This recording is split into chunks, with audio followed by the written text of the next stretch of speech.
오늘 성경 말씀은 요한복음 13장 34절입니다. 오늘 본문의 핵심은 예수님께서 제자들에게 서로 사랑하라라는 새 계명을 주신 것입니다. 그리스도인이라면 누구나 사랑이 성경 전체의 핵심이라는 것을 알고 있습니다. 구약에서부터 주어졌던 계명의 핵심도 하나님 사랑, 이웃 사랑으로 요약할 수 있고 믿음, 소망, 사랑 이 세 가지는 항상 있을 것인데 그 중에 제일은 사랑이라는 것도 잘 알고 있습니다. 이처럼 성경의 핵심이 사랑이기에 어쩌면 우리는 서로 사랑하라는 말도 그냥 당연한 것으로 혹은 늘상 듣는 말로 생각하고 넘겨버릴 수 있습니다. 그런데 오늘 본문에서 예수님은 새 계명을 너에게 주노니 서로 사랑하라. 내가 너희를 사랑한 것 같이 너희도 서로 사랑하라 라고 하셨습니다. 그러면 지금까지 계명의 핵심이 사랑이라는 사실을 잘 알고 있는 제자들에게 왜 예수님은 새 계명이라고 말씀하시는 것일까요? 오늘 이 시간 본문에서 말씀하시는 서로 사랑하라 라는 예수님의 말씀이 왜 새 계명인지를 알아보고자 합니다. 먼저 이 말씀이 어떤 상황에서 주어진 것인지를 살펴보면 31절 그가 나간 후에 라고 시작하고 있습니다. 여기서 그는 30절에서 가룟 유다임을 밝히고 있습니다. 이 가룟 유다는 예수님의 12제자 중에 한 사람으로서 정확하게는 가룟 사람 시몬의 아들 유다입니다. 이를 줄여서 우리는 가룟 유다라고 부르는 것입니다. 바로 그 가룟 유다가 최후의 만찬 자리에서 떡 한 조각을 받고 밖으로 나간 후에 예수님께서 남은 제자들에게 하신 말씀 중에 들어있는 것이 오늘 본문인 것입니다. 31절에서 시작된 예수님의 가르침을 보면 34절에서 새 계명을 선포하시고 14장 6절에서는 내가 곧 길이요 진리요 생명이니 나로 말미암지 않고는 아버지께로 올 자가 없느니라 라고 하시며 당신의 정체성을 밝히셨습니다. 그리고 21절에서 나의 계명을 지키는 자라야 나를 사랑하는 자라고 하셨고 이것이 곧 서로 사랑하라는 새 계명임을 말씀하셨습니다. 그리고 26절부터 보혜사 성령에 대한 가르침으로 이어집니다. 또한 15장에서는 포도나무와 가지의 비유를 통해 예수님과 제자들이 하나가 되는 것에 대해 말씀하시고는 17절에서 내가 너에게 명함은 너희로 서로 사랑하게 하려 함이라 라고 다시 서로 사랑할 것을 강조하셨습니다. 그리고 16장 33절 이것을 너에게 이루는 것은 너희로 내 안에서 평안을 누리게 하려 함이라 세상에서는 너희가 환난을 당하나 담대하라 내가 세상을 이기었노라로 가르침을 끝내셨습니다. 이렇게 십자가에 달리기 전 마지막 만찬 석상에서 가르침은 요한복음 13장 31절에서 시작하여 16장 끝까지 이어지고 있습니다. 정작 사복음서 전체에서 가장 긴 가르침의 말씀이 바로 가룟 유다가 나간 그 자리에서 주어진 것입니다. 이 가르침을 우리는 고별 강화라고 부르기도 합니다. 그러하기에 이 가르침은 가룟 유다가 나간 것과 연관되어 중요한 두 가지 의미가 있습니다. 첫째 의미는 제자들 중에 더러운 사람이 떠났다는 것입니다. 13장 앞부분에 예수님께서 제자들의 발을 씻기신 사건이 기록되어 있는데 그중 13장 10절을 보면 특이하게 너희가 깨끗하나 다는 아니니라 라고 말씀하셨습니다. 그리고 이렇게 말씀하신 이유를 11절에서 밝히셨습니다. 이는 자기를 팔자가 누구인지 아심이라 그러므로 다는 깨끗하지 아니하다 하시니라. 즉 그 자리에 함께 있던 제자들 중에 자기를 팔자가 있었기 때문에 다는 깨끗하지 아니하다라고 말씀하신 것입니다.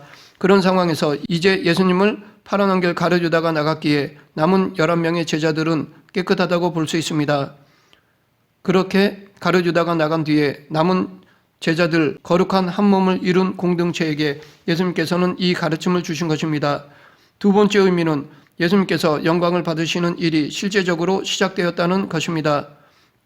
가룟 유다는 대제사장에게 예수님을 팔아넘기려고 나갔습니다. 그런데 이 일을 두고 예수님은 31절에서 지금 인자가 영광을 받았고 하나님도 인자로 말미암아 영광을 받으셨도다 라고 말씀하셨습니다.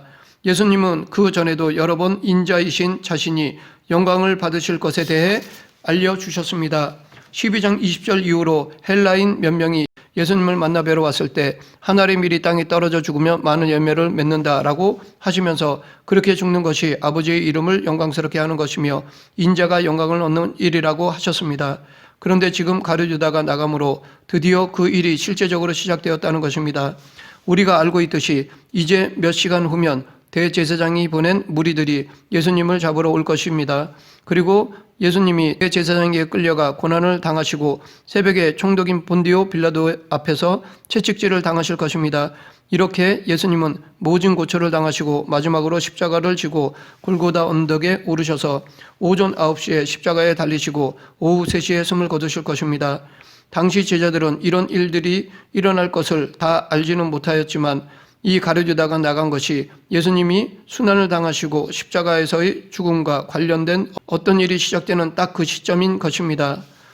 32절, 만일 하나님이 그로 말미암아 영광을 받으셨으면 하나님도 자기로 말미암아 그에게 영광을 주시리니 곧 주시리라. 하나님께서 영광 받으시는 일, 그리고 인자이신 예수님께서 영광을 받으시는 일이 당신의 죽음과 관련된 것으로 그 일이 곧 일어난다고 하셨습니다. 계속되는 33절도 이와 같은 의미의 말씀입니다. 작은 자들아, 내가 아직 잠시 너희와 함께 있겠노라. 너희가 나를 찾을 것이나 일찍이 내가 유대인들에게 너희는 내가 가는 곳에 올 수 없다고 말한 것과 같이 지금 너희에게도 이르노라. 즉 이제 그때가 되었다는 것입니다. 이 예수님의 말씀을 제대로 깨닫지 못한 베드로는 36절에서 주여 어디로 가시나이까? 라고 질문하였던 것입니다. 이것은 우리가 잘 알고 있는 영화의 제목으로 유명한 쿠어바디스가 바로 이 말입니다. 즉 어디로 가십니까? 의 라틴어입니다.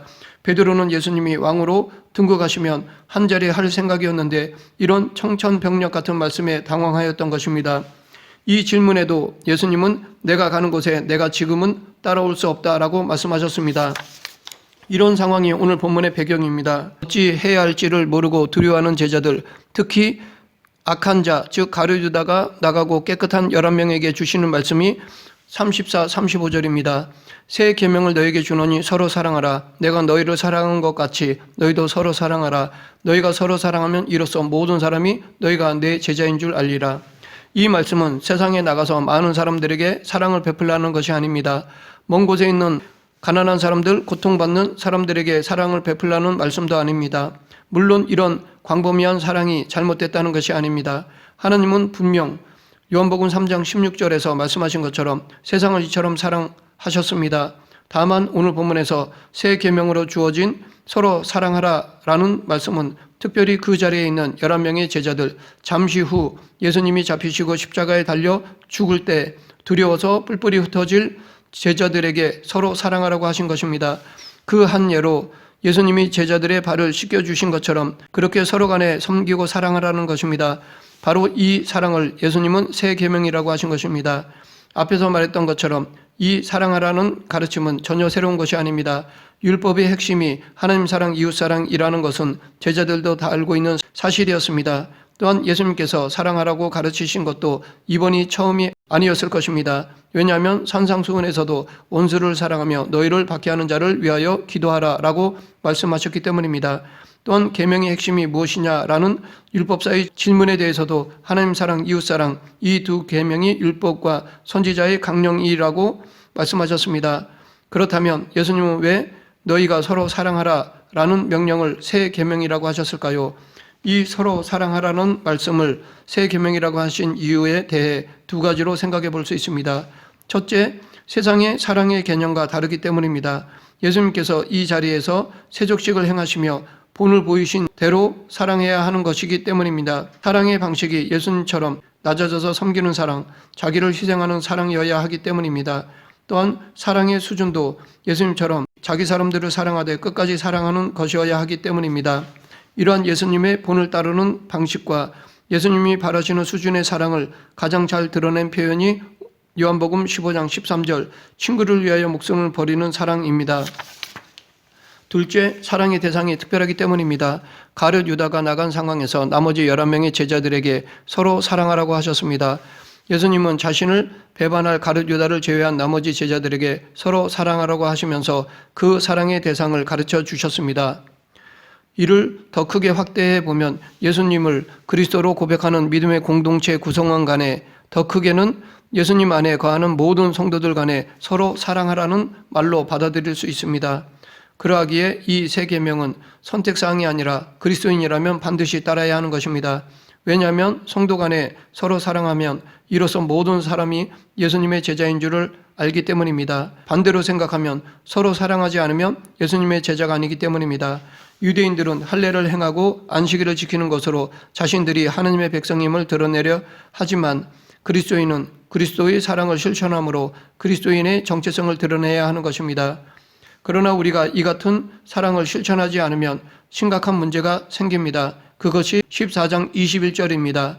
나의 계명을 지키는 자라야 나를 사랑하는 자니 나를 사랑하는 자는 내 아버지께 사랑을 받을 것이요 나도 그를 사랑하여 그에게 나를 나타내리라. 타락한 우리가 예수님을 알 수 있는 유일한 방법은 예수님께서 스스로 자신을 우리에게 알려주시는 것뿐입니다. 그런데 예수님은 당신의 계명, 즉 서로 사랑하라는 새 계명을 지키는 자에게만 당신을 알려주시겠다는 것입니다.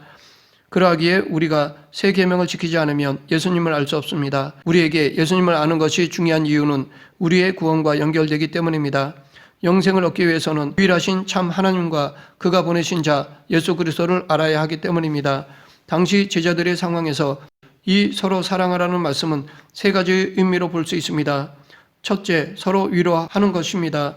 제자들은 이제 곧 최악의 절망에 빠지게 될 것입니다. 왜냐하면 예수님이 곧 잡혀가시기 때문입니다. 이때 제자들은 모두 도망칠 것입니다. 그나마도 몰래 쫓아간 베드로는 3번이나 예수님을 부인할 것입니다. 그로 인해 제자들은 죄책감에 사로잡히고 자존감이 땅에 떨어질 것입니다. 그러하기에 제자로서의 부끄러운 모습에 대해 서로를 위로해야 할 것입니다. 서로 위로하고 격려하여 다시 제자로서의 사명을 감당해야 할 것입니다. 지금도 서로 위로함으로써 서로의 아픔을 치료해 주어야 할 것입니다. 둘째, 서로 용서하는 것입니다. 사도 바울은 골로새서 3장 13절에서 누가 누구에게 불만이 있거든 서로 용납하여 피차 용서하되 주께서 너희를 용서하신 것 같이 너희도 그리하고 이 모든 것 위에 사랑을 더하라. 이는 온전하게 매는 띠니라 라고 하였습니다. 용서하는 사랑은 서로를 온전하게 매는 띠입니다. 깨어지지 않도록 묶어줍니다. 그러하기에 제자들은 서로의 잘못을 용서하고 더 나아가 하나가 되어야 할 것입니다. 지금도 성도 간의 용서함으로써 분열이 아니라 하나가 되어야 할 것입니다. 셋째, 서로 인내하는 것입니다. 인내, 즉 참고 견디는 것은 사랑의 여러 요소 중 가장 중요한 속성입니다. 사랑장이라고 하는 고린도전서 13장을 보면 사랑에 대한 설명이 4절부터 7절까지 이어지는데 사랑은 오래 참고로 시작해서 모든 것을 견디는 이라로 끝납니다. 즉 인내로 시작해서 인내로 끝납니다. 가룟 유다와 함께 온 무리들에게 잡히시고 십자가에 달리실 예수님을 두고 도망갔던 제자들, 스승을 알지 못한다고 부인했던 베드로, 이들 모두는 앞으로 서로 위로하고 서로 용서하고 믿음으로 인내하며 예수님께서 주신 새 계명, 즉 너희가 서로 사랑하라 라는 이 명령을 따라야 할 것이었습니다. 지금도 성도들은 믿음으로 인내함으로 하나님의 뜻을 이루어야 할 것입니다. 우리는 사도행전을 통해 제자들이 이 예수님의 주신 새 계명을 따랐다는 것을 알 수 있습니다. 서로 사랑해서 예수님의 사명을 감당한 것을 알 수 있습니다. 이들은 서로 사랑함으로 예수님이 가셨던 십자가의 길을 따라갔습니다. 요한의 형제 야고보가 가장 먼저 순교했고 베드로는 전생에 따르면 로마에서 십자가에 거꾸로 못 박혀 순교하였습니다. 다른 제자들도 교회 전생에 따르면 복음을 전하다가 다 순교하였다고 전해지고 있습니다. 마지막으로 사도 요한은 90년대 후반까지 살았지만 밤모섬에 유배되었던 그의 삶은 산 순교라 할 수 있습니다. 그러면 그렇게 연약했던 제자들이 서로 사랑하라는 계명을 어떻게 지킬 수 있었을까요? 그것은 성령님께서 제자들에게 임하셨기 때문입니다. 앞에서 말했듯이 요한복음 13장 31절부터 16장 끝까지가 하나의 가르침, 고별 강화라고 하였습니다. 이 가르침 안에 계속해서 반복되는 주제는 바로 보혜사 성령님께서 오신다라는 것입니다. 즉 이렇게 성령님께서 제자들에게 임하실 때 비로소 그들은 서로 사랑할 수 있었습니다. 서로가 위로하고 잘못을 용서하고 환난에도 인내할 수 있었습니다. 이 성령님은 오늘 우리와도 함께 하십니다. 가정에서, 교회에서 괴로운 일들 때문에 죄책감에 빠져서 내 자신마저도 사랑할 수 없는 때에도 성령님은 우리와 함께 하십니다. 성령님의 도우심으로 서로를 위로할 수 있습니다. 서로를 용서할 수 있습니다. 오래 참고 견디며 서로를 사랑할 수 있습니다. 그렇게 우리가 서로 사랑함으로 예수님의 참된 제자가 되고 예수님을 더욱 깊이 알게 됩니다. 말씀을 맺겠습니다. 지금 우리도 새 계명을 지켜야 합니다. 서로 사랑해야 합니다. 이 계명을 지킬 때 비로소 참 제자로 바로 설 수 있습니다. 우리 모두 이 서로 사랑하라는 말씀을 늘 마음에 새기며 성령님의 도우심을 받아 참 제자의 길을 걸어가는 성도가 되길 간절히 축원합니다. 기도하겠습니다. 사랑이신 하나님 아버지, 서로 사랑하라는 예수님의 새 계명을 늘 마음에 품고 삶으로 실천하여 아름다운 믿음의 공동체를 이루는 저희들이 되게 하여 주시옵소서. 예수님 이름으로 기도드립니다. 아멘.